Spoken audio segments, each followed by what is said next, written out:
Sovereign should be listening. Welcome to Sovereign Story Mode, a channel wholly dedicated to bringing beloved stories to new mediums. Come, take a seat by the fire. Today, our hero's journey continues. What new trials await them? What new foes lay in wait?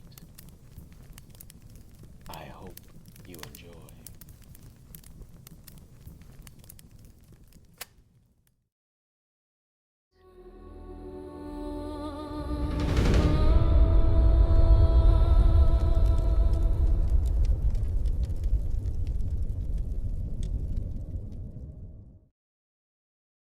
The Kindled Flame. Chapter 5. The Undead Parish. The towers stretched above their heads in a spiral of ancient stone, beams of pale sunlight lancing through gaps in the door. Still buzzing with excitement from witnessing the demon's fall, Snuggly could barely contain himself. "Then I saw the trail of lightning coming off your axe," he chattered, hopping from foot to foot on Aiolos' shoulder. "I didn't think a demon could feel fear, but it did. I saw it in its eyes, and then you both fought like real warriors, like something out of the old stories. Then the demon roared, 'Forgive me,' and just exploded. Wow." He paused to catch his breath, his small chest heaving with residual excitement. "I can't wait to see what's next. If this is how our journey begins, our adventures will be epic indeed," Aiolos thought grimly to himself. "If we survive long enough to have adventures at all." But he kept the thought to himself, not wanting to dampen his companion's rare moment of joy. The pair looked around the tower's interior and were surprised to find no rubble here, no signs of the violence that had consumed the rampart outside. Instead, they saw barrels, dozens of them, arranged with the careful precision of a proper storeroom. Two distinct types caught Aiolos' practiced eye. Smaller barrels bound with several thin bands of metal holding the aged planks together, and others reinforced with much thicker iron bands that spoke of contents requiring greater protection. "Look at these barrels," Aiolos said, jogging over to one of the reinforced containers with newfound curiosity. "Do you see these thicker bands of metal?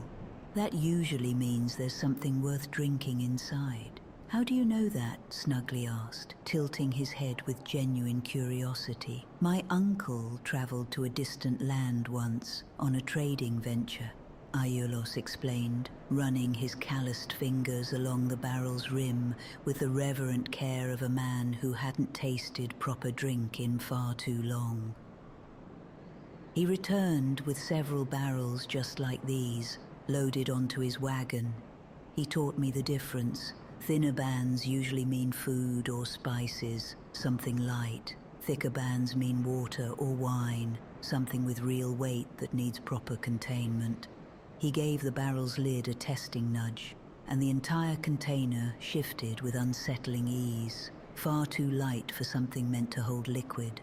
A pit formed in his stomach, dread creeping in where hope had briefly flourished. "I think it's empty," he said, his voice flat with disappointment. He kicked the barrel in frustration, and it exploded into a cloud of ancient dust that spread outward like the ghost of whatever had once filled it. He coughed, waving a hand in front of his face. "Damn it, I could really use some good water right now. Estus is a miracle, but I only have so much of it left, and something tells me I'm going to need every drop before we reach the lower berg." After one more cursory glance at the remaining barrels, their hollow echoes when tapped confirming his worst suspicions, Aiolos decided they were all likely empty, victims of time and thirst, long before his arrival. "All right, Snuggly, let's move on," he said with weary resignation. "After you," Snuggly chirped, flapping his wings to follow Aiolos through the doorway ahead. They stepped into a hallway lined with yet more barrels, their presence like silent sentinels marking some forgotten purpose. The hall had windows on either side, their glass long shattered, letting in shafts of that same pale, sickly light that seemed to define this entire cursed land. Aiolos looked to his left and saw rays of sun cutting through the perpetual cloud cover, and something like hope stirred in his chest despite everything he'd endured. "We're almost to the back entrance Breeder talked about," he said, more to himself than to his companion. Snugly flew ahead eagerly, and at the end of the hall he discovered a hole in the floor, a gap where stairs had once been, now leading down into shadow. Fluttering his wings above the opening, he called back excitedly, "Look! Stairs! I think this leads down to the bridge." "Great! We're almost there," Aiolos said, though exhaustion was evident in every syllable, his voice roughened by smoke, blood, and the accumulated weight of too much violence in too little time. He turned to his right and looked out through the broken windows. From this vantage point, he could finally see the Undead Parish in all its faded, melancholic glory. Spires reaching toward a sky the color of old bruises, buttresses carved with saints whose names had been forgotten even by the stone that bore their likeness. He looked down and realized they were positioned directly above the great bridge, though something about the structure immediately struck him as deeply wrong. Dark blotches marred its surface in irregular patterns. They didn't look like blood. They looked more like scorch marks, as though something had rained fire down upon the ancient stone. A few guards stood watch upon the bridge, seemingly oblivious to whatever catastrophe had left those marks. "Whatever made those burns," Aiolos muttered, "it must be gone now. Has to be." He turned and jogged toward the stairs, the pain in his knees and back growing with every step. But as he descended, and Theo his ribs ached with each subtle movement, his thoughts drifted unbidden back to the dragon he'd witnessed earlier, that impossible creature with eyes like burning embers and scales like fresh blood. Aiolos followed snugly down into the tower's depths, the air growing cooler and quieter with each step, a welcome respite after the visceral violence of the rampart above. At the base of the stairs, they found themselves presented with another choice. A path leading left that felt instinctively like a trap, something about its darkness setting his teeth on edge, just looking toward those shadows, remembering the scorch marks on the bridge above, sent an involuntary shiver down Aiolos's spine. To their right lay open sky and the fragile promise of something resembling hope.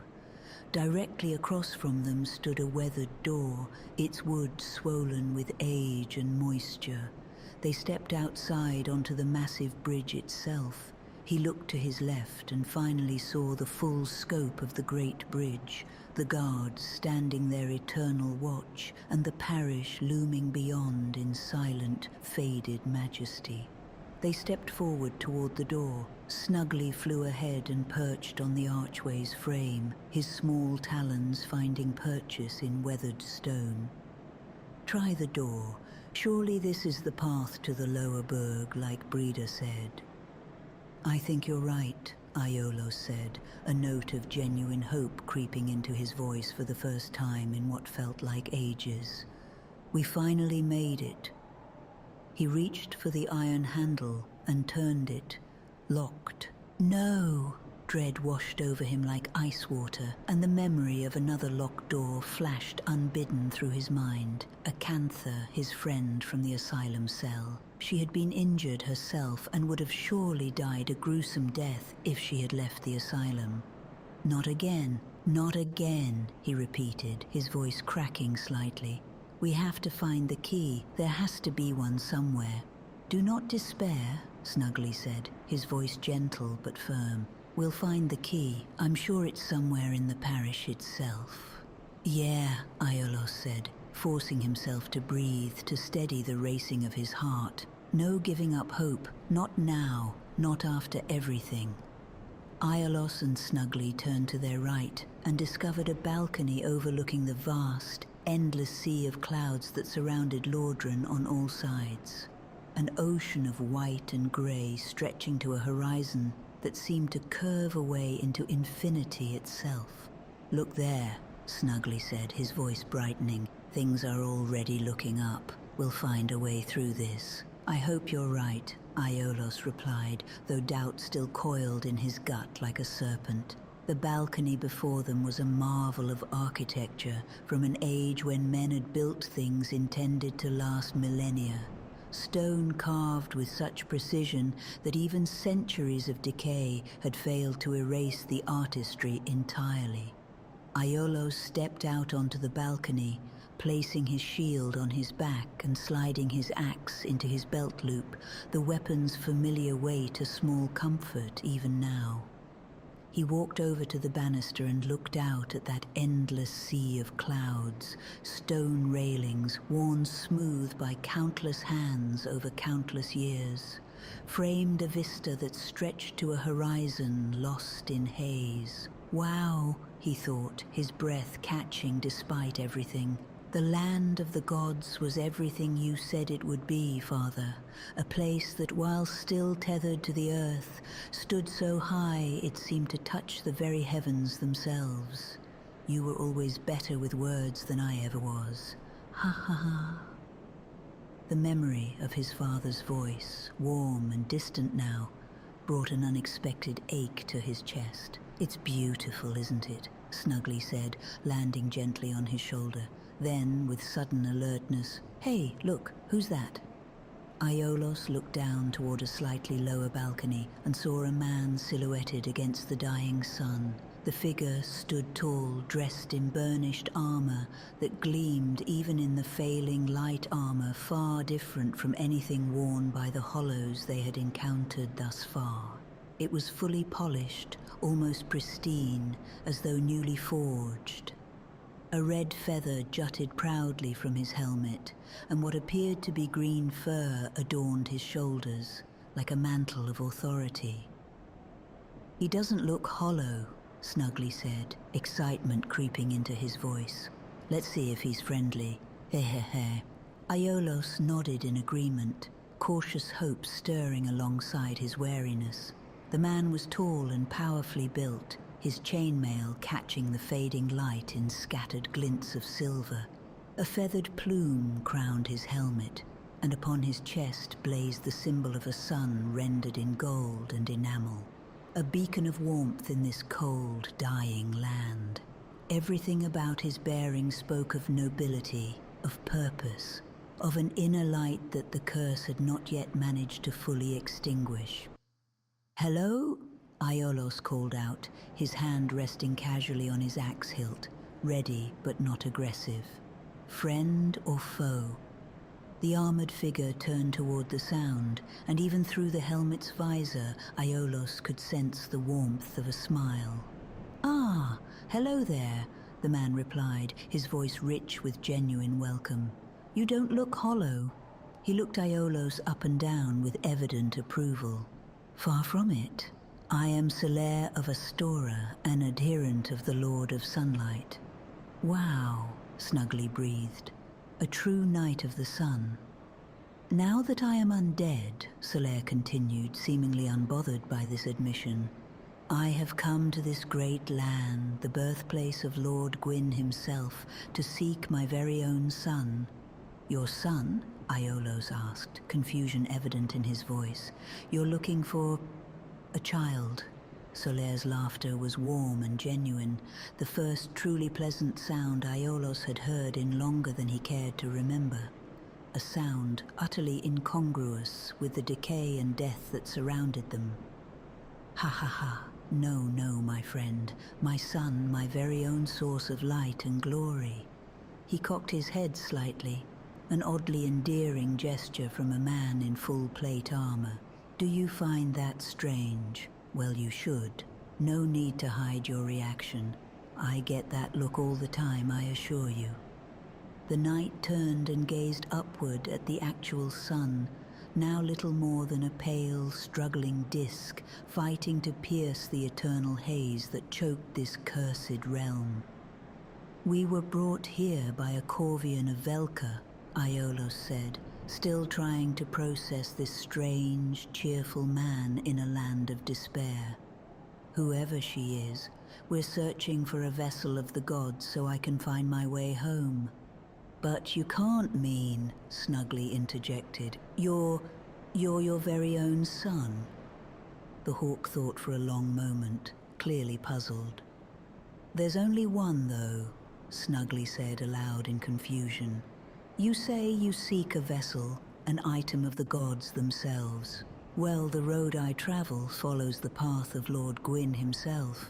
I seek the flame. Oh, follow in the footsteps of Gwyn and find my own personal son." Solaire paused for a long moment, considering something. "Oh, but you didn't flee in terror at my words. Then I have a proposition for you." Snugly's face grimaced slightly. Does he think he's on the level of the gods himself? Well, at least he's cheery. "The way I see it," Solaire continued, oblivious to the hawk's aside, "our fates appear to be intertwined. In a land brimming with hollows, two souls of sound mind seeking the vestiges of the gods. Could that truly be mere chance, or is there purpose in it?" Despite everything he had endured, the violence, the madness, the accumulated weight of death that clung to him like a second skin, Aiolos and Snugly found themselves nodding in unison. "Yes," Aiolos said, "we can be friends and help each other along this road." Solaire reached into his pack and produced a white stone wrapped in golden cord, its surface smooth and strangely warm to the touch. "Take this." Aiolos reached out and accepted the stone, feeling an unexpected pulse of warmth against his palm, like a captured heartbeat. "We find ourselves amidst strange beings in a strange land," Solaire explained, his voice taking on a more serious tone, "where the very flow of time itself is convoluted and uncertain. Heroes centuries old phase in and out of existence, the fabric of reality wavers like heat haze, and relations between souls shift and blur in ways that defy easy understanding. Use this stone to signal danger or to answer a fellow adventurer's cry for help. It is a subtle light in the darkness, small but not nothing." Aiolos accepted the stone fully, feeling its warmth pulse against his palm like a living thing. For the first time since entering this accursed realm, he felt something that might genuinely have been hope, fragile, tentative, but real.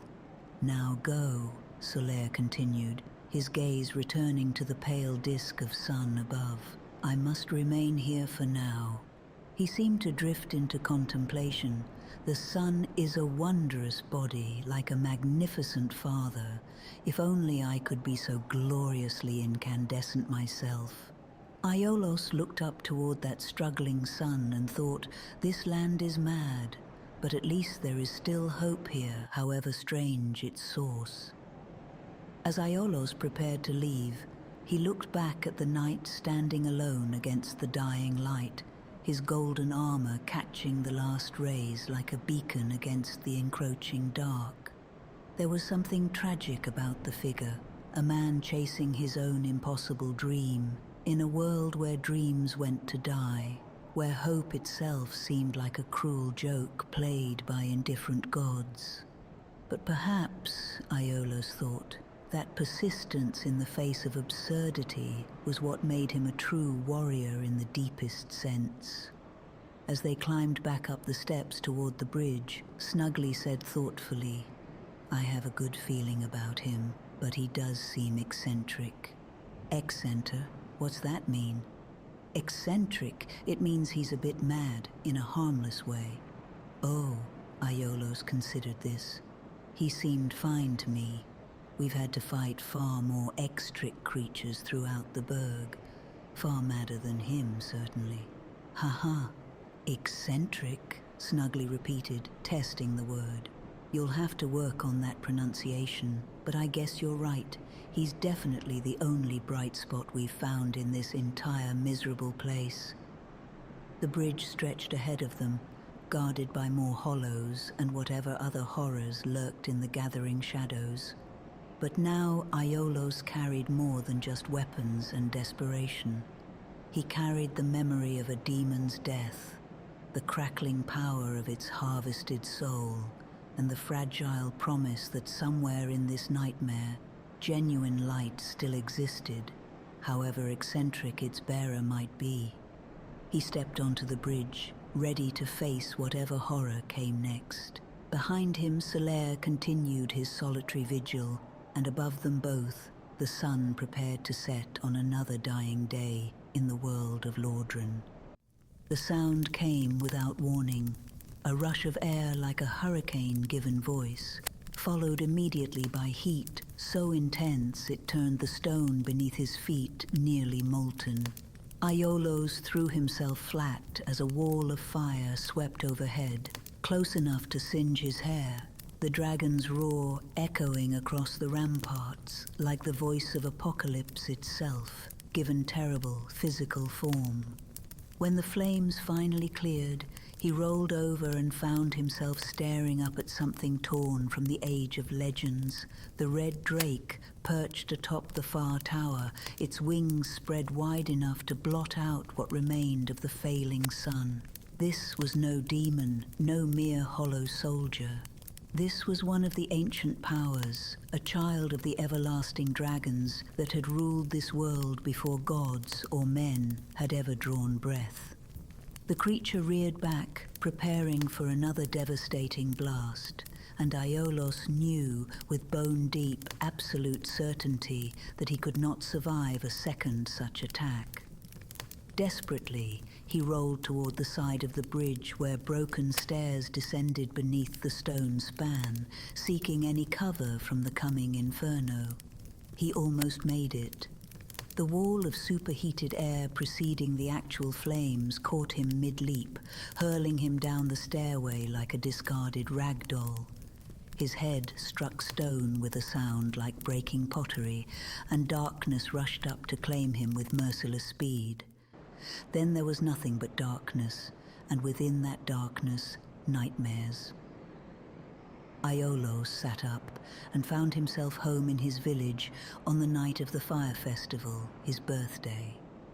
Men, women, and children ran screaming for their lives through a burning village, pursued by masked bandits dressed in ceremonial white, their faces hidden behind expressionless porcelain. Then he was shoved violently backward and fell. He sat up to find himself back in his cell in the undead asylum. But something was different now, wrong in a way he couldn't articulate. There was no sound at all, as though the impact of his fall had deafened him completely. What threw me to the ground? I can't.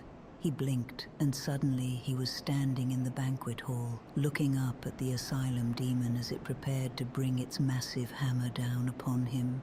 His eyes went wide, his heart began racing with remembered terror. He threw himself desperately to the side, spun up from his roll, and raised his weapon defensively. To his horror, he realized he was holding nothing but a broken blade, the same pathetic sword shard from his earliest, most desperate moments of captivity. Again he blinked and found himself standing at the precipice atop the asylum's peak.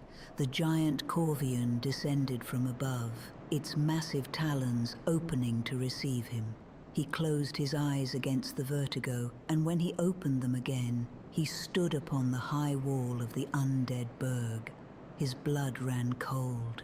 He looked up toward the tower and saw the Taurus demon leaping toward him, its silhouette blotting out the sky. All at once he could feel his heart hammering against his ribs with impossible force. He placed his left hand against his chest, feeling that frantic pounding beneath his palm.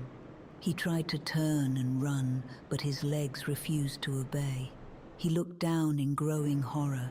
His feet had melted into the very ground, fusing with stone as though the earth itself had become his prison. Fear spread through his body like a wave of consuming heat. The sun above was suddenly blocked by a menacing shadow, and he looked up to see the Taurus demon standing directly above him, looking down with an expression of pure, contemptuous disgust. It raised its massive axe, preparing to flatten him where he stood, helpless and rooted. Then, cutting through the nightmare like a blade through fog, Snuggly's voice rang out with desperate urgency. "Wake up!" The small hawk perched on a nearby wooden box and called again, more forcefully. "Come on, you have to wake up! Aiolos!"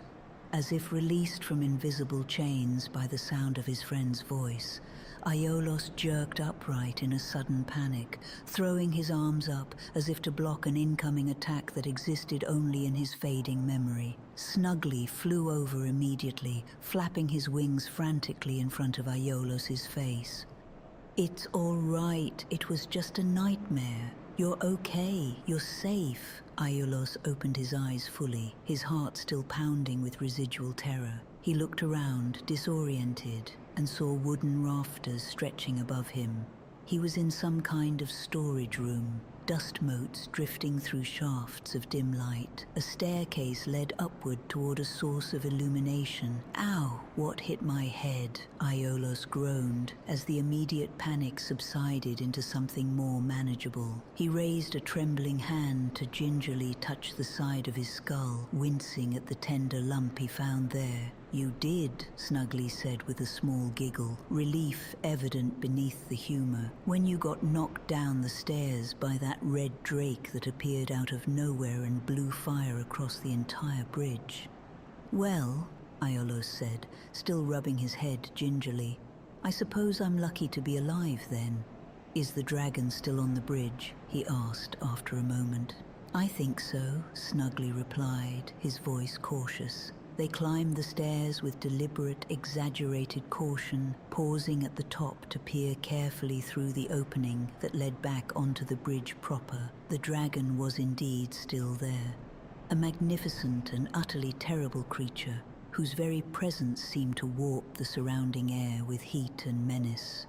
Its scales gleamed like molten copper in the eternal twilight of this cursed realm, and its eyes, ancient beyond any human measure of time, held the accumulated wisdom and casual cruelty of untold eons. The moment their gazes met the beast's, its response was swift and utterly merciless. A torrent of flame erupted from its cavernous maw, transforming the bridge instantly into an inferno that would have reduced any living thing to ash and calcined bone in seconds.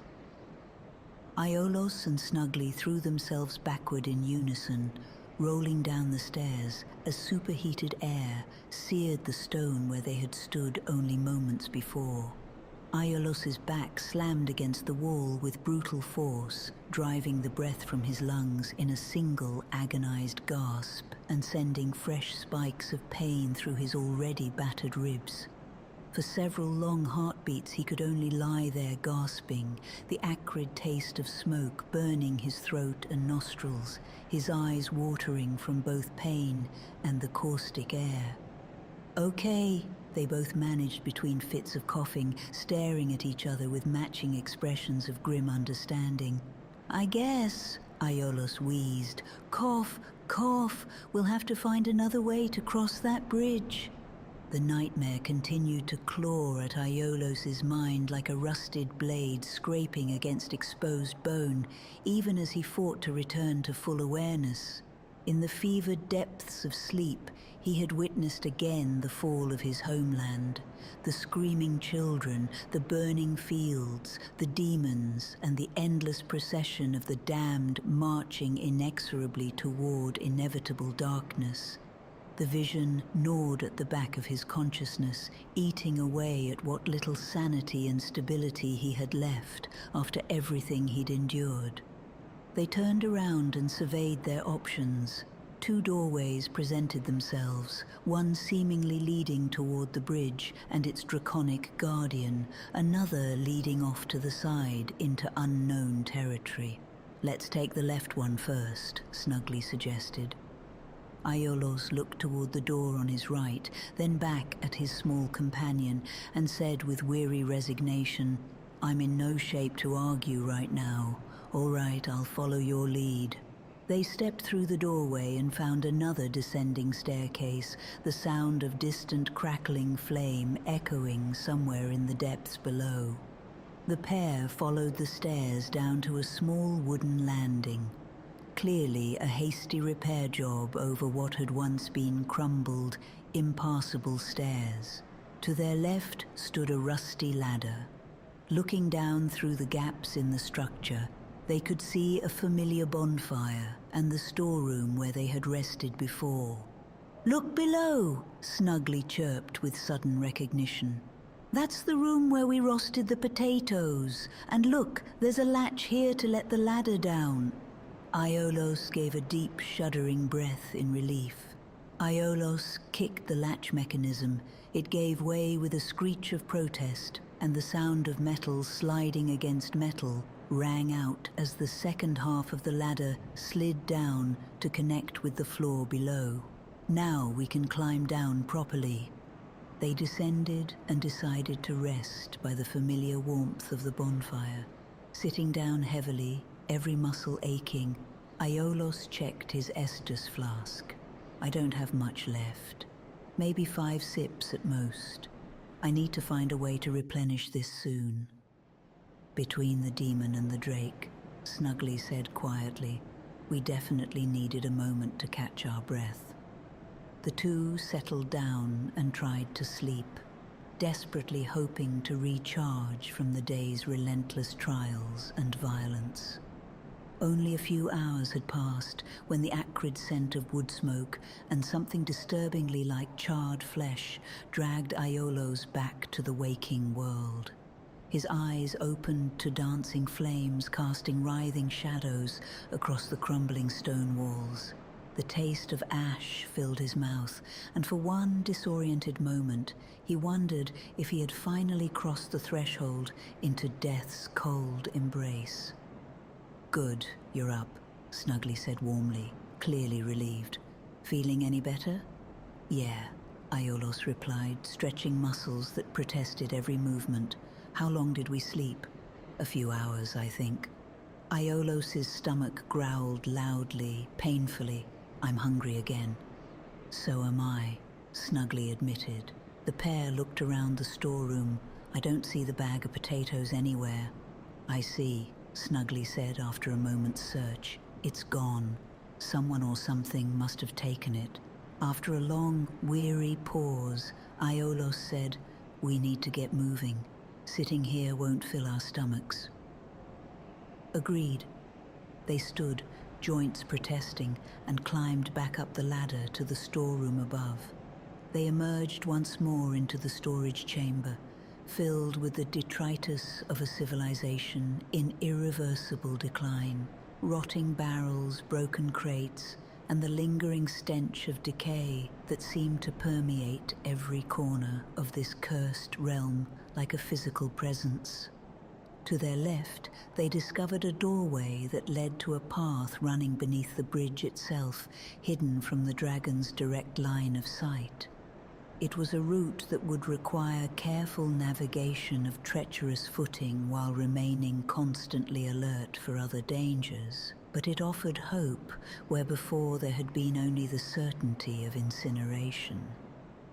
The path wound its way along the underside of the bridge's massive supports, a narrow ledge that dropped away into the yawning depths of the undead berg far below. Here, in this liminal space between the world above and the abyss beneath, they stepped outside and looked to their left. Astonished by the sudden breathtaking view, and momentarily forgetting all caution, they stepped toward the edge and looked out into the valley stretching below. They could see the sprawling berg in its entirety, and to their left, the bridge where they had nearly been crushed by the drake the day before, now visible in full, terrible context. Far below, in the hazy distance, they could make out the waterway leading back to Firelink Shrine, that small island of relative safety in this ocean of madness. "Wow," Snugly breathed. "We've come so far already." "Yeah," Aiolos said, his gaze shifting to the right, up toward the parish looming above them. "We have, and we still have a long way to go." He looked down toward the far end of the bridge, and there, staring back at him with unnerving stillness, stood an armored knight bearing a spear. "Look," Snugly said, pointing with one wing. Behind him, a secret passageway that must lead into the parish proper. Aiolos thought for a moment, formulating a plan. "All right, here's what we'll do. Follow my lead." They crossed beneath the bridge to the opposite side. At the edge, they could see far out to a distant forest on the horizon, and to their left, they glimpsed the tail of the drake disappearing around the tower's edge. "All right, Snugly, stay quiet and follow me closely." They snuck along the edge of the lower bridge, passing a second alcove, moving stealthily toward a third. Aiolos encountered the first of many tests that would challenge him this day. A hollow soldier emerged from the shadows ahead, its movements awkward but unmistakably purposeful. The creature had once been fully human, perhaps even a trained soldier in life, but the curse had reduced what remained to something barely more than an animal. Driven by instincts, it no longer consciously understood toward violence. It could no longer truly choose to commit or refrain from. The hollow's sword thrust was clumsy, but potentially lethal nonetheless. Aiolos sidestepped the attack with practiced ease and responded with a calculated swing of his blade.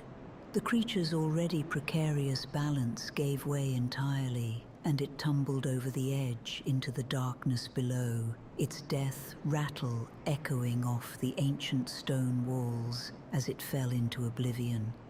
To his right, he spotted the spear-wielding hollow, its shield raised in readiness for combat, standing upon a narrow ledge with the patient stillness of a predator. Aiolos stepped forward, assuming this confrontation would mirror his previous encounters with similar spear-bearing hollows. But as he stepped onto the narrow ledge himself, the spear came flying at him with unexpected speed and precision. He blocked the first attack, then another, his shield arm absorbing the impacts. Aiolos raised his axe to counterattack, but as he swung, the blade struck the confining wall and bounced awkwardly, throwing him momentarily off guard. He took an instinctive step back. In that split second, his mind forgot to account for his footing on the narrow ledge. He glanced down, suddenly aware he might step directly off the precipice into empty air. The hollow saw him hesitate and seized the opening, thrusting its spear forward with lethal intent. The strike pierced Aiolos's hip and he gasped in pain, staggering back further and raising his shield defensively. Pain welled up through his entire leg. He wanted desperately to check his footing again, but he understood with grim clarity that any such hesitation would allow the spear to connect a second time. The standoff lasted only a few tense seconds. The spear hollow thrust forward again, trying to capitalize on its earlier success, but this time the strike bounced harmlessly off Aiolos's raised shield. He pursued the retreating enemy toward a narrower section of ledge, where the creature attempted to establish a more advantageous position, shield pressed against the wall, spear extended over the precipice in a defensive stance that would have given even a seasoned warrior serious pause. But Aiolos had learned through blood and repeated near-death experiences that sometimes the only viable path forward led directly through the heart of danger itself. He leaped forward despite the pain lancing through his wounded hip, pivoting on his uninjured leg and bringing his axe down with brutal force, embedding it deep in the hollow's neck. He ripped the blade free with a wet, tearing sound, and the hollow staggered backward. Seeing his opening, Aiolos surged forward despite the increasing pain with every step, kicked the creature off its feet, and watched as the soldier fell screaming off the edge, down into the valley far below.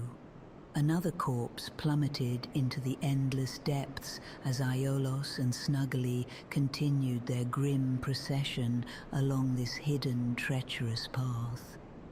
"That hollow almost knocked you off the edge," Snuggly said, his voice tight with residual worry. Taking a small swig from his rapidly depleting Estus flask, Aiolos replied grimly, "Let's keep moving. We're almost inside the parish proper now." They stepped towards the next doorway. Seeing how narrow the approaching hallway was, Aiolos moved to his left, giving himself as much clearance as possible for his swinging arm. The entrance to the lower section of the tower was marked by an ominous metallic clanking that echoed with each cautious step they took. The sound emanated from a drainage grate that formed the very floor of the entryway, and as Aiolos's eyes gradually adjusted to the pervasive gloom, he realized with mounting horror exactly what lurked beneath that iron grating. Rats, but not the common vermin one might expect to find scurrying through a granary or alehouse cellar. These were creatures warped and twisted by the same dark, corrupting forces that had begun to transform the very landscape of this doomed realm. Giant beasts with eyes that gleamed with unsettling intelligence and claws capable of rending flesh from bone with terrifying casual efficiency. The first attack came without warning. Razor-sharp talons scraped violently against his shield with a sound like fingernails dragging across slate, setting his teeth on edge. The creature's fetid breath washed over him in a wave, carrying the overwhelming stench of carrion and decay that made his stomach roil with visceral disgust. His counter-attack was swift and decisive. A clean cut that opened the rat's throat in a fountain of dark, spraying blood. But victory proved short-lived, for two more of the creatures emerged from the shadows almost immediately, their squealing cries echoing off the confined walls like the wails of the eternally damned. The confined space worked significantly against him, forcing him to modify his fighting style to account for the narrow walls hemming him in on all sides. His axe rang against unforgiving stone as he misjudged the available distance, the vibration running up his arm like a physical rebuke for his carelessness in this cramped killing ground. He stepped back, reassessed the rapidly evolving situation, and then committed fully to his next calculated attack. The second rat died with a pitiful shriek, but not before the third managed to slip past his guard entirely. Claws raked across his forearm, leaving shallow but genuinely painful furrows that immediately began to seep fresh blood. A powerful, desperate kick sent the final rat reeling backward, providing the crucial opening he needed to drive his blade deep into the creature's convulsing body. As it died, twitching and thrashing in its final death throes, Aiolos examined his fresh wounds with growing, creeping concern. The scratches burned with an intensity that seemed disproportionate to their actual depth, and he could feel a subtle, disturbing wrongness spreading through his blood, like poison touching everything it encountered, transforming even the smallest injury into a potential gateway for deeper corruption. Out of the darkness came another giant rat, its coarse hair grown into something resembling a mane, more befitting a lion or some ancient beast of prey than common vermin. He swung his axe and killed it before it could fully close the distance. He stepped forward cautiously and immediately saw another rat emerge. Then a third popped out of the shadows to his right. He swung at the nearest threat, but was a fraction too slow. The second rat jumped back to avoid the blow, while the third bit into his leg, the sharp teeth finding purchase through leather and flesh alike, knocking him painfully off balance. The second rat rushed in to try and bite him while he struggled to regain his footing, but he managed to steady himself just in time. Both rats bore down on him simultaneously, preparing to leap and sink their teeth into vulnerable flesh. But Snugly flew in at that critical moment and began viciously scratching at the third rat's exposed eyes.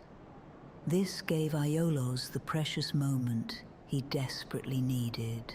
He brought his axe around in a lateral sweep and embedded it deep in the second rat's skull, and the body went instantly limp.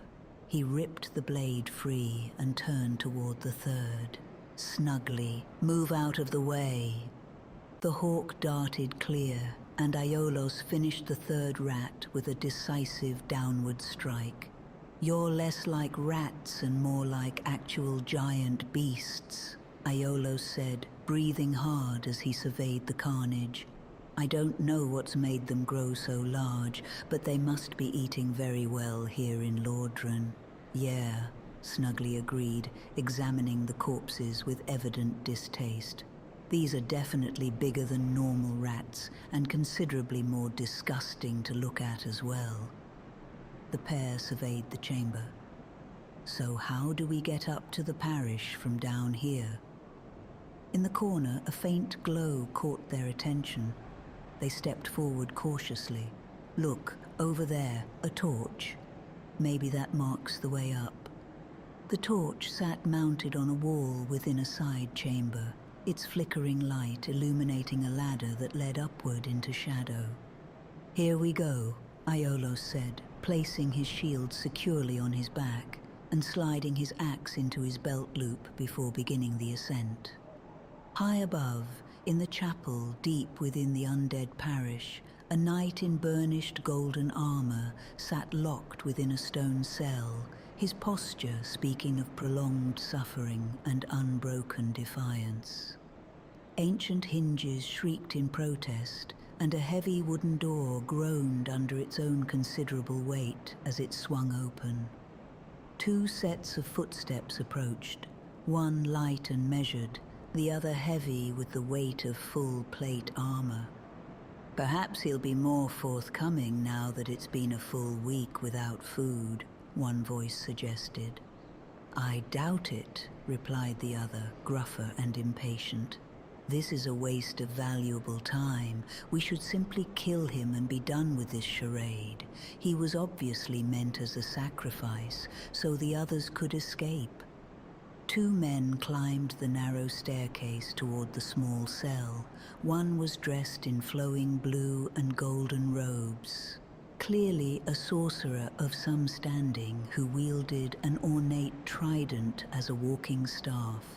The other man stood a full foot taller than his companion, encased entirely in gleaming steel plate armor that spoke of significant rank and resources. As they approached the cell, the sorcerer spoke first. How has your stay been, traitor? Are you finally ready to talk, or shall we continue this tedious exercise? The imprisoned knight sat with his elbows resting on his knees, head bowed in what might have been exhaustion or simple defiance. Silence stretched between them, heavy and deliberate. Tell us why he has returned, the sorcerer pressed, and where the traitors Velka, Quelana and Fina have fled to. Ha ha ha ha ha. The knight in gold laughed, the sound hollow but unbroken. You will never find them. Never. Traitors? The knight finally raised his head, eyes blazing with defiant fire despite his obvious weakness. Who are the real traitors here? You, who sit comfortably in your lofty towers, stealing essence and maidens alike, forging weapons for what enemy? Or us, who merely seek freedom from your repressive regime? I, for one, will never bow to that pale thing. Well, Knight of Karim, the sorcerer said with cold amusement, be that as it may, you clearly possess information we require, and it's obvious you're not yet ready to reveal your secrets willingly. But I will leave you now in the capable hands of Captain Tobias of Berenike. He will make you talk one way or another. Yes, the armored captain rumbled with dark satisfaction. I'll break him or I'll kill him, whichever comes first. Ha ha ha ha. The ladder terminated in a narrow archway that opened onto a massive winding staircase, an architectural marvel that spoke eloquently of an age when craftsmen had built with both purpose and genuine artistry. To their left, an enormous wooden gate blocked access to the tower, where the dragon maintained its vigilant, fiery watch.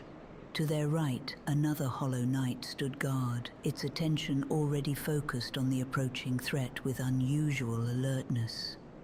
We made it, Snuggly said, wonder evident in his voice. We're actually inside the parish now. The creature raised its weapon, a sword that had once been finely crafted, but now bore the pitted scars of countless battles fought across the ages, and assumed a defensive stance that spoke of retained martial training. Unlike the rats or the clumsy soldiers they'd fought on the bridge below, this enemy possessed a measure of the genuine martial skill it had wielded in life before the curse claimed it. Aiolos felt the accumulated weakness in his limbs, the lingering effects of the rat's claws combining insidiously with the exhaustion of his journey thus far. But he had no choice except to press forward regardless. The battle that followed was brief but genuinely vicious. The Hollow's swordwork proved competent if ultimately predictable, and Aiolos managed to exploit an opening when his opponent overextended on a thrust, misjudging the distance. His shield strike knocked the weapon aside violently, and his follow-up swing punched clean through the creature's chest with a wet, tearing sound that spoke of finality. As the hollow collapsed, its unnatural life finally extinguished, Aiolos and Snuggly climbed the remaining stairs to survey what lay ahead. What they witnessed nearly broke their resolve entirely. The courtyard beyond the archway was a masterpiece of a tactical nightmare, a killing ground meticulously designed to funnel attackers into an inescapable death trap. Hollow soldiers were positioned at multiple elevations throughout the space, their formation displaying a cruel, calculating intelligence that suggested these particular creatures retained far more of their military training than their shambling gait might otherwise suggest. At the center of it all stood an armored boar, its tusks gleaming with old dried blood, and its eyes burning with mindless, unquenchable rage. The beast was a living siege engine, fully capable of trampling a dozen men beneath its armored hooves without ever slowing its devastating charge. Arrayed around and above the boar were at least 3 hollow archers, their bows already trained on the likely approaches to the courtyard. Several more soldiers, equipped with shields and spears, held defensive positions at strategic points, while others lurked patiently in deeper shadows, ready to spring their coordinated ambush at precisely the right moment. Aiolos' tactical assessment was brutally simple. This entire arrangement was a trap designed with singular purpose, to ensure that no one passed beyond this point alive. The careful positioning of enemies, the deliberate layout of the terrain. Everything had been arranged with cruel precision to maximize the killing field's lethal effectiveness. To his right, a hollow soldier approached with measured, deliberate steps, shield raised and spear held ready. But Aiolos' attention was drawn instead to something else entirely. A staircase leading to higher ground, offering the tantalizing potential to turn this desperate tactical situation to his advantage. Without further hesitation, he broke into a desperate sprint, ignoring the approaching soldier entirely and racing directly toward the stairs. "Snuggly, let's go!" The boar, recognizing this sudden movement as an act of open aggression, responded with a thunderous roar that seemed to shake the very foundations of the ancient structure around them. The massive beast lowered its horned head and charged, its armored bulk moving with startling, terrifying speed across the open courtyard. Aiolos threw himself up the stairs just as the boar's tusks scraped violently against the stone where he had been standing a mere heartbeat before. The impact of the creature's collision with the unforgiving wall sent vibrations through the entire structure, nearly knocking him from his precarious footing. "All right, Snuggly, keep pace with me. This will be our first true test in this cursed place." "I'm right behind you," the hawk called back, determination evident despite his obvious fear. As Aiolos scrambled up the remaining stairs, he thought with grim calculation, "I need to eliminate the archers first, or they're going to become a serious, potentially fatal problem." At the top of the stairs, he spotted the two archers and a single hollow guarding their elevated position. From his new vantage point, he could finally see the full, terrible scope of the ambush. Additional hollow soldiers positioned where they would remain invisible from ground level, archers with clear, unobstructed lines of sight to every possible approach, and defensive positions carefully prepared to channel any attacker into the most vulnerable possible positions. The archers opened fire immediately upon spotting him, their arrows whistling through the air with deadly, practiced accuracy. Aiolos dodged and weaved desperately between the incoming projectiles, acutely aware that a single solid hit could end his desperate gambit before it truly began in earnest. "Okay, I'm going for the archers," Snuggly shouted suddenly. "Take out the guard, then come help me." "Snuggly, wait!" Aiolos yelled, but it was already too late. The small hawk was airborne, flying directly toward danger. Snapping his attention back to the immediate threat, Aiolos ran at the remaining guard, its shield already raised defensively. He formulated a plan in the span of a single heartbeat. "I'll take my axe in both hands, make him think I've dropped my guard entirely, then leap at the last possible second. I know he'll try to capitalize on the opening. That's exactly when I'll strike." Aiolos began his charge toward the hollow guard. Another crossbow bolt whistled dangerously close by. Just as he'd anticipated, the hollow committed to an attack and dropped its guard at precisely the critical moment. Aiolos cut the creature down with brutal efficiency and was preparing to rush to Snuggly's aid when he heard the rushing sound of something massive falling to his right.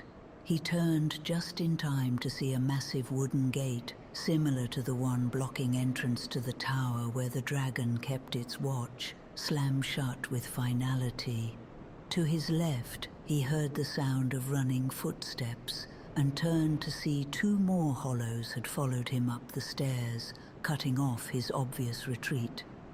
He positioned himself with his back pressed firmly against a wall, eliminating any possibility of being surrounded while maintaining clear sight lines to all potential enemies. 5 hollow soldiers remained scattered around him, their formation loose but nonetheless effective. These creatures might have lost their essential humanity to the curse's insidious progression, but they retained enough tactical awareness to recognize both the genuine threat he represented and the considerable danger of engaging him one at a time. Taking his axe firmly in both hands, Aiolos abandoned the relative safety of his defensive position and launched himself directly at the assembled enemy formation. His opening gambit was a lateral dodge that carried him past the first spear thrust entirely, followed immediately by a devastating kick that sent two soldiers stumbling backward in surprise. Rather than pursuing individual targets one by one, he channeled every remaining ounce of strength into a single massive sweeping swing. The blade carved through both soldiers simultaneously in a spray of dark blood and rusted mail, their bodies collapsing together in a tangled, lifeless heap of limbs and broken weapons. The remaining soldiers, confronted with brutal evidence of their opponent's lethal capabilities, began to lose what little tactical cohesion their formation had originally possessed. One turned and fled outright without shame, while another looked back at its remaining companion with an expression that might have been uncertainty or genuine fear. Aiolos exploited this critical moment of hesitation, striking down the distracted soldier before it could recover its composure or coordinate with the others. The final remaining enemy, seeing itself now alone and hopelessly outnumbered, chose discretion over valor and retreated to a safe distance, rather than face certain gruesome destruction. Aiolos allowed the coward to flee unmolested, conserving his rapidly diminishing strength for the more immediate threat still awaiting below in the courtyard proper. The Armored Boar remained there, its primal rage undiminished by the carnage that had unfolded above its head. Aiolos turned to see snugly, narrowly dodging incoming bolts with desperate aerial maneuvers. His own legs nearly ready to buckle beneath him, he forced himself into a run. He reached the first bowman and dispatched him with brutal efficiency, using the archer's momentary surprise to drive his blade deep into the creature's exposed chest. The second archer proved considerably more challenging, managing to knock and loose several additional arrows before Aiolos could close the crucial distance between them. One projectile passed so close to his face that he could actually feel the fletching brush against his cheek, a stark reminder of just how narrow the margin between life and death had become in this cursed place. The second archer, witnessing the fate of its companions with what might have been the last vestige of self-preservation instinct, attempted to leap to safety, but tragically miscalculated the necessary distance. The creature plummeted directly into one of the large bonfires, illuminating the courtyard below, its death screams echoing off the ancient walls as consuming flames devoured what remained of its already corrupted flesh. From their elevated position overlooking the bridge, the pair studied their remaining adversary with calculating, exhausted gazes. The boar was a formidable opponent indeed. Its armor appeared to cover every conceivable inch of its massive body, rendering conventional attacks largely useless against such comprehensive protection. But every fortress, however impregnable it might appear, possessed its inevitable weakness, and every suit of armor had its gaps and vulnerabilities. As he observed the creature's restless movements, pacing back and forth beneath the bridge like a caged predator awaiting release, Aiolos began to formulate a plan that would exploit the one significant advantage he still possessed: mobility. Snuggly flew over and landed on a nearby corpse. "Hey, look at this!" Aiolos looked over and reached down, picking up a small glowing skull that pulsed rhythmically with eldritch, unnatural energy. The artifact was clearly touched by the same dark forces that had corrupted this entire realm. "What is this thing?" Aiolos asked, turning it over in his hands with evident unease. "You really are from a faraway land," Snugly replied with something like amusement. "That's an alluring skull.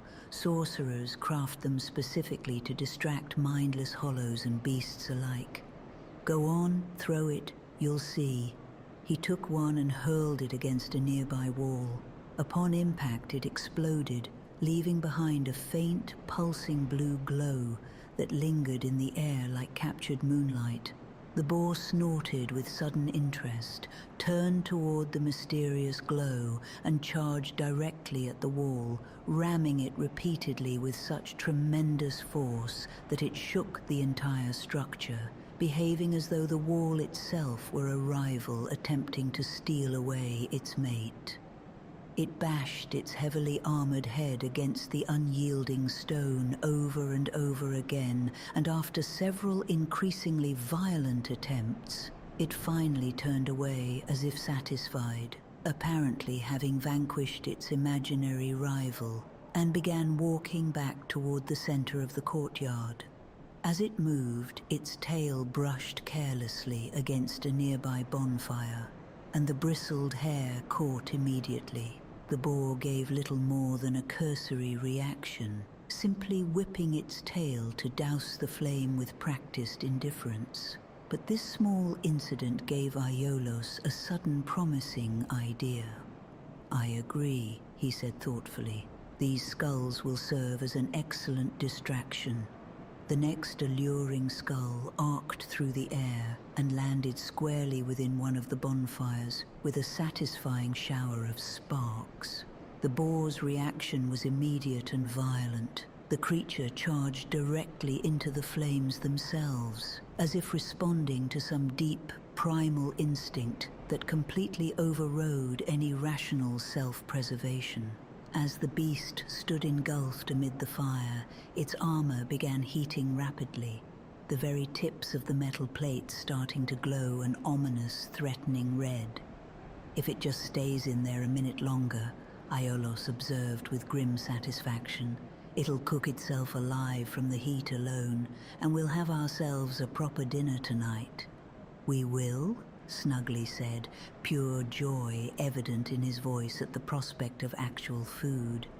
But just then, infuriatingly, the boar turned and calmly walked away from the consuming flames, seemingly unbothered by its brief immolation.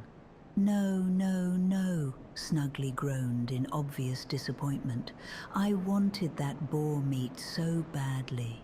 Feeling as though he might not get another opportunity to close such distance with the creature while it remained vulnerable from the heat, Aiolos leapt from the bridge above and landed directly atop his intended target.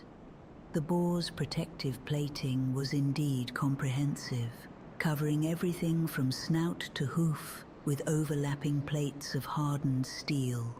But with the fire's heat having slightly softened the metal, combined with the tremendous force of Aiolos's falling blow, his axe split clean through the plate armor protecting the boar's skull and buried itself deep in the bone beneath. Blood seeped from the fatal wound. The boar's eyes rolled upward, then went completely white and unseeing. The massive creature collapsed with a final, shuddering groan. Aiolos leaped clear of the falling body and shouted with genuine triumph, "Yes, tonight we eat well." Aiolos carved off 2 substantial chunks of meat, tying them securely to his belt, then looked around the blood-soaked courtyard with weary satisfaction. He looked up toward the massive gate and stepped closer, noticing a hollow standing on its far side, watching him with unsettling stillness. The hollow turned to face him fully from the relative safety of the barrier, and for one unsettling moment, Aiolos could have sworn he glimpsed something like genuine mockery in its otherwise dead, glassy eyes. The creature's mouth opened in what might charitably have been described as laughter. a sound like wind whistling through a charnel house, before it turned and disappeared into the shadows beyond, leaving only silence in its wake. "This isn't over," Aiolos called after his departed foe, though he understood with weary clarity that the words were more for his own benefit than any possible effect they might have on the unhearing, uncaring dead. "Well," Aiolos said, turning back to his companion with a tired but genuine smile, "we'll find another way through eventually, but at least tonight we're going to eat exceptionally well. At least I can count on you," he added, "to always find that silver lining, no matter how dark things get around us." "Yeah," Snuggly agreed, settling onto his shoulder with evident contentment. "We'll find a way forward, and we'll eat very, very well tonight." Behind them, the courtyard lay silent once more, littered with the dead. Both the eternally hollow and, now, one very substantial boar. Ahead, somewhere beyond locked gates and vigilant dragons, the bells of awakening still waited in patient, implacable silence, indifferent to the blood spilled in their eventual service. The wheel of causality continued its endless, grinding turn.